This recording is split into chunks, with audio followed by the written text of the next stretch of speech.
कभी सोचा है कि एक राजकुमार जिसके पास दुनिया की हर दौलत और हर सुख था, वो सब कुछ छोड़कर अंधेरी रात में क्यों निकल गया? ये कहानी उसी राजकुमार की है जिसने महलों की चमक दमक को त्याग कर जिंदगी की सबसे बड़ी सच्चाई को खोजने की ठान ली। जी हाँ, ये कहानी है सिद्धार्थ की, जो आगे चलकर बुद्ध कहलाए। ये शब्द देखे आज भी 2500 साल बाद भी कितने सच लगते हैं, है ना? लेकिन इन गहरी बातों के पीछे एक बहुत लंबी, एक असाधारण यात्रा छिपी हुई है। तो चलिए आज उसी सफर पर चलते हैं और परत दर परत समझते हैं कि आखिर कैसे एक राजकुमार जागृत यानी बुद्ध बना। तो हमारी कहानी शुरू होती है आज से करीब 2500 साल पहले, 563 ईसा पूर्व में। हिमालय की गोद में एक राज्य था कपिलवस्तु। यहीं पर राजा शुद्धोदन के घर एक बेटे ने जन्म लिया, जिसका नाम रखा गया सिद्धार्थ गौतम। अब देखिए, जन्म के साथ ही एक भविष्यवाणी ने राजा को गहरी चिंता में डाल दिया। भविष्यवाणी ये थी कि ये बालक या तो पूरी दुनिया को जीतने वाला चक्रवर्ती सम्राट बनेगा, या फिर सब कुछ त्याग देने वाला एक महान सन्यासी। राजा शुद्धोदन तो उसे सम्राट ही बनाना चाहते थे, इसलिए उन्होंने सिद्धार्थ के चारों ओर ऐशो आराम का एक ऐसा सुनहरा पिंजरा बना दिया जहां दुख, दर्द या बुढ़ापे की परछाई तक न पहुंच सके। उन्हें हर कला सिखाई गई, उनकी शादी हुई, एक बेटा भी हुआ। लेकिन महल की ऊंची दीवारों के पार की असली दुनिया का सच उनसे कोसों दूर रखा गया। लेकिन सच को आखिर कोई कब तक छुपा सकता है? 29 साल की उम्र में राजकुमार सिद्धार्थ के मन में अपने राज्य को, अपनी प्रजा को देखने की एक जबरदस्त इच्छा जागी। राजा ने बहुत नानुकुर के बाद इजाजत तो दे दी, लेकिन ये एक ऐसी यात्रा साबित हुई जो न सिर्फ सिद्धार्थ बल्कि पूरी दुनिया का भविष्य हमेशा हमेशा के लिए बदलने वाली थी। महल से बाहर निकलते ही पहली बार उन्होंने एक बूढ़े, लाठी के सहारे चलते हुए इंसान को देखा। उन्हें झटका लगा कि ये जवानी हमेशा नहीं रहती। फिर एक बीमार आदमी को दर्द से तड़पते देखा और जाना कि ये शरीर तो बीमारियों का घर है। इसके बाद एक अर्थी को देखकर उन्हें मौत की उस अटल सच्चाई का एहसास हुआ जिससे कोई नहीं बच सकता। इन 3 नज़ारों ने उन्हें अंदर तक हिलाकर रख दिया। पर चौथा नज़ारा, वो था एक शांत तपस्वी का, जिसे दुनिया के इन दुखों से जैसे कोई लेना देना ही नहीं था। बस यहीं से उनके मन में सवालों का एक तूफान उठ खड़ा हुआ। ये जो एक गहरा सदमा और एक अजीब सी बेचैनी उन्होंने महसूस की, उसे बौद्ध धर्म में संवेग कहा जाता है। ये वो आध्यात्मिक चिंगारी थी जिसने उन्हें ये सोचने पर मजबूर कर दिया कि क्या इस दुख, बीमारी और मौत के चक्र से बाहर निकलने का कोई रास्ता है भी या नहीं। अब उन्हें महलों का सुख, सारा ऐशो आराम एकदम खोखला लगने लगा था।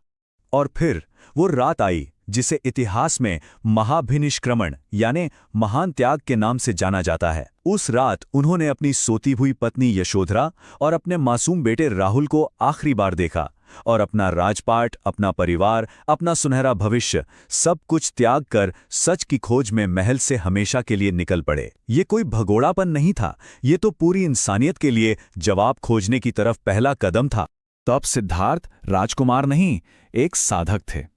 अगले 6 साल तक वो भटकते रहे, भारत के बड़े बड़े गुरुओं से मिले, ज्ञान लिया, पर उनके मन को चैन नहीं मिला। फिर उन्होंने सोचा, शायद इस शरीर को कष्ट देने से ही सत्य का पता चलेगा। और यहीं से शुरू हुआ उनकी कठोर, बहुत ही कठोर तपस्या का दौर।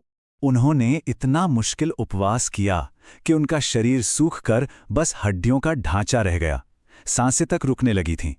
लेकिन तब उन्हें एक बात समझ आई कि शरीर को यूं तड़पाने से ज्ञान नहीं बल्कि सिर्फ और सिर्फ पीड़ा ही मिल रही है। वो सच्चाई के नहीं बल्कि मौत के करीब पहुंच रहे थे। ठीक उसी समय सुजाता नाम की एक लड़की ने उन्हें खीर दी और उन्होंने उसे खा लिया। ये एक बहुत बड़ा पल था।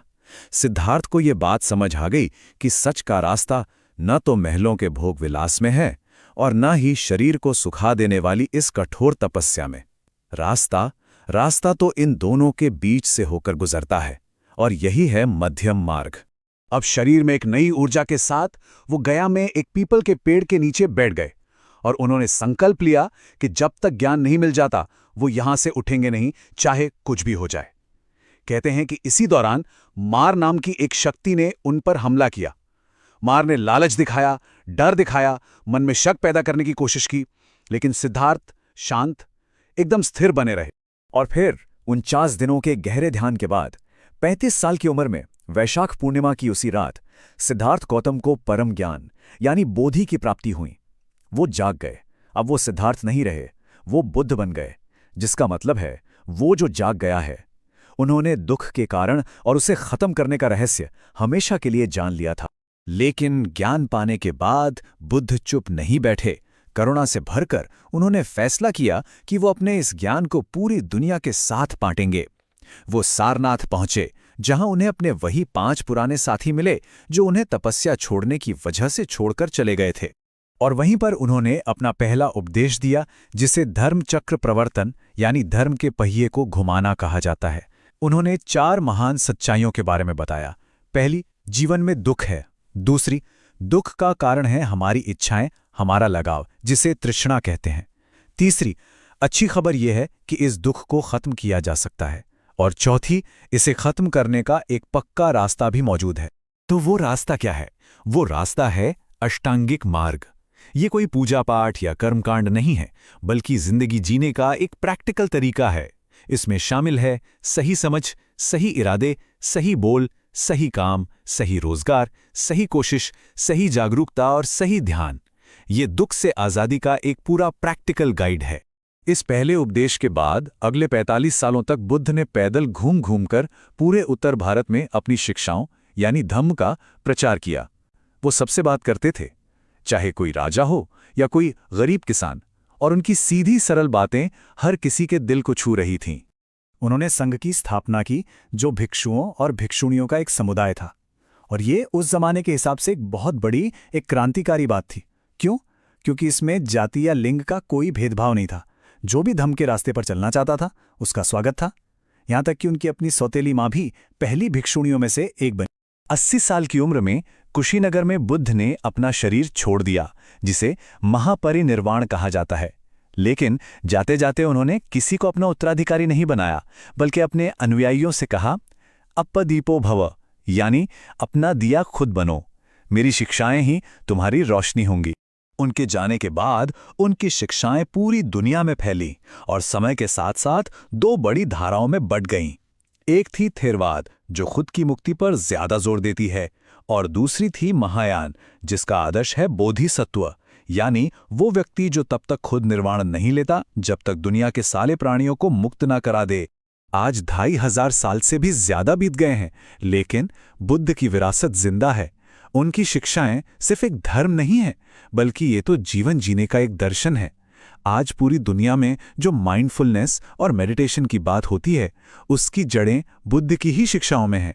ये हमें सिखाती हैं कि कैसे हम अपने मन को साध कर अपने दुखों पर जीत हासिल कर सकते हैं।